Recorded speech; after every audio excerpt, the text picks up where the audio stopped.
Lovely to see you. I'm curious what your reaction was when you first read the script and the idea of the film, the ambition and the scope.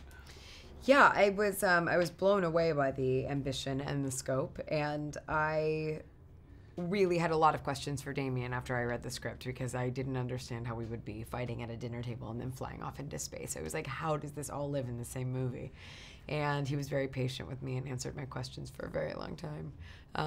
But I never doubted that he was brilliant and that he would make something incredibly special. I just doubted if I would be able to do it or not. But ultimately, you know, it all worked out all right. Right? Yeah. It sure did. And I know you guys put in the work and the rehearsal. Yeah. But shooting some of the song and dance numbers, was that a pleasure or still a real challenge? It was. I mean, it was a pleasure and a challenge. The rehearsal was very, very intensive, and the shooting was incredibly technical. But we had that luxury of all those months of rehearsals, so we were prepared. We were as prepared as we possibly could be, and we didn't have much time to get it, and it just kind of was what it was. So we just were off to the races. Yeah. Magic hour doesn't last that long. No, it only not lasts an hour, like right? 45 minutes. Yeah. How much do you think the film is a love letter or a tribute to the Los Angeles we all know and love? Yeah, I think in a big way it is. It's the city is the other character in the movie. It's about a city of hope and dreams, and we know how easily those dreams are also, the underbelly of that is pretty immense in the city as well. So I think it takes a look at both sides of it. Right.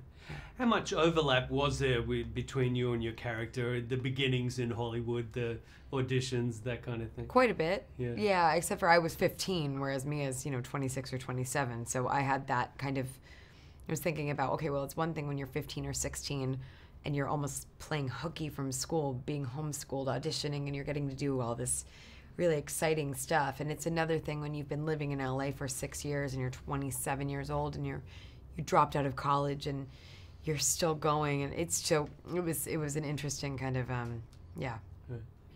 In the panoply of musicals, are you a fan? Do you have favorite musicals, actors, dancers, actresses? Huge fan. Yeah. I grew up listening to a lot of musical soundtracks of stage musicals.